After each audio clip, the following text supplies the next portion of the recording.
দর্শক, আমাদের এই ফ্ল্যাটের সবচেয়ে ইম্পর্টেন্ট স্পেস হলো লিভিং রুম। এই লিভিং রুমে আপনাদের সাথে আমরা কিছু বিষয় নিয়ে শেয়ার করব, যে বিষয়গুলো ক্লায়েন্টেরও কনসার্ন ছিল এবং আমাদের সাথে শেয়ার করেছিল। সেটা হলো আমাদের লিভিং রুমটা জাস্ট এখান থেকে শুরু করে আমাদের ওই পর্যন্ত স্পেসটা ঠিক এই পর্যন্ত। তো পাশাপাশি আমাদের একটা গেস্ট বেডরুম আছে।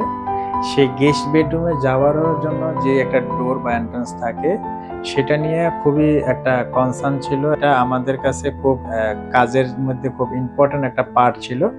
সেটা হলো আমরা এই ডোরটা এমনভাবে মেক করেছি, এটা আমরা যখন গেস্ট বেডে চলে যাব, এটা আমরা খুলে গেস্ট বেডে চলে যেতে পারবো।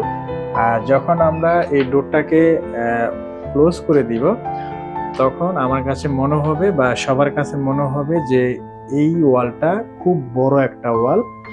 এটা পুরোটাই লিভিং রুমের একটা ওয়াল, এবং এটা আপনাদের কাছেও খুব ভালো লাগবে যে একটা ড্রয়িং রুমের টিভির ওয়াল সবচেয়ে বড় হইলে সেটা খুবই স্মার্ট লাগে এবং লাক্সারিয়াস লাগে। সেই উদ্দেশ্যে আমাদের এই ওয়ালটাকে এমনভাবে অর্গানাইজ করেছি যাতে করে আমাদের গেস্ট বেডের ডোরটাও যেন আমাদের টিভি ক্যাবিনেটের একটা অংশ হিসেবে কাজ করে, এবং পুরো ওয়ালটা যেন গর্জিয়াস হয় এবং বড় একটা ওয়াল মনে হয়। সেই উদ্দেশ্যে আমাদের এই কাজটা করা, এবং ডানে আমাদের সেলফ দেওয়া, বামেও আমাদের কিছু সেলফ দেওয়া এবং টিভিটা মাঝখানে বসানো।